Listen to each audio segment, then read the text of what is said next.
Hey everyone, I am Cool Guy, and we finally beat Crota on hard mode. It was with some challenges along the way, and it seemed highly improbable. Like right now, I mean, I failed the jump to top mid. That's a great way to start off a video, right, in hard mode? But that's going to be the whole point. Don't give up. You guys can still do it. If it looks like a wipe, or you're not doing things, quote, by the book, just stick with it. You guys can get it done. And I'm going to go through some tip strategies, things that we did along the way. And I got in good hits on Crota when I could. And you're going to see how important those hits are at the end of the video, because the end of the video is absolutely amazing. We went in with 2 Titans, 2 Warlocks, 2 Hunters. All of us are 32s. But our story ends here. Let's talk a little bit about the beginning and the night hard mode originally came out. My team was Hyper Lethal, Pokepun, Lynchloft, AP, Callie, and myself. And we wanted to go in blind. We didn't do any research, see what people were doing, how they were beating them. We wanted to go in there for ourselves, beat him our way, and we wanted to learn as we went. So we got in there, we got to Crota, tried countless different strategies. The first thing we saw, gatekeepers on the bottom. Obviously, we can't use the tunnel strategy.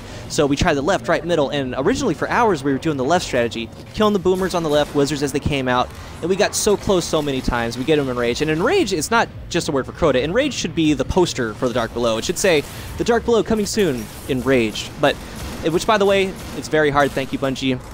And a couple things are still wrong with Raid, and we get close with one, and one player would lag out, or we'd have a perfect run and the sword would disappear after we kill the sword bearer. Things like that just really breaks the morale, and I hope that they get things like that fixed. But or we get the ogres to come, they wouldn't funnel where we wanted them. So what we do when we get in this room on our reset was we'd shoot at the glass, we'd shoot at the ogres, we'd shoot at the sword bearer. That way he would actually come down below the platform, or the ogres would funnel in. That's what we would do. But on our own, we started implementing various things into the raid. We'd have a Titan go, like AP was like, well, let's have a Titan go in the top left and maybe blind those boomers.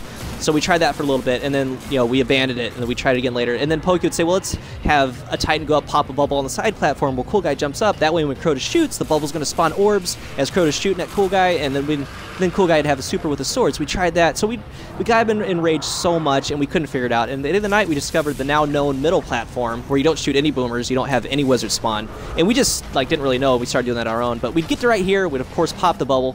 We'd have a Sunsinger on the left, and his job was to kill all the thralls and to spawn orbs. That way the guys with the helmets could get health on the way out, or, you know, or get your supers back.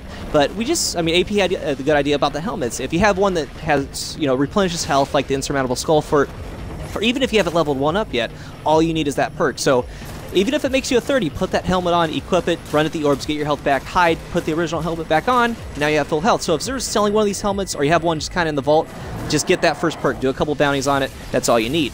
But it was a tiring night. We were still having fun. Ultimately, Hyper Lethal fell asleep on us, and that's why, I mean, Callie was going to the tower to get heavy ammo. It took like 30 minutes, so we were down 1. Now we had 5. So we went to orbit, came back to see what the handicap was, because there is a handicap. You know, we reset, and the enemies are weighted to compensate for how many guardians you have. After hours of having 6, we saw an immediate significant change in the difficulty. Enemies were not as aggressive, and most importantly, they took less damage to kill. The sword bearer felt like butter. I mean, we just immediately dropped and melted him so quick, and Crota's shields were taken down with no problem with 5. So we got to about half an ogre left, and of course the 5th guy lags out, right? He texted me, said, oh, I'm done for the night. Well, we saw a difference with that, so we immediately went to orbit, came back with 4, did the reset, and with the very first time we did that, we got to Enraged, and I died. So about last night, we did good. And well, also, I mean, that as far as the weight, that's how, you know, people can solo Crota, just for that reason. But about last night, we immediately started clicking as a group. We were doing the middle strat. I mean, I was beasting Crota so hard originally. I was getting him enraged before the ogres came. I was getting 8 hits, so I led up on him, and we're figuring out, do we need 13 swords? Do we need 14 hits before we get him on that 3rd run? But as you can see from his health and some things that went on, such as failed jumps and the oversouls, and it's by no means a perfect run. The Oversoul came up, and we kind of were flipping out. AP was very calm. He said, it's no big deal, no big deal. Stay calm. It's not a setback. Callie has self-revive anyway. So we realized it.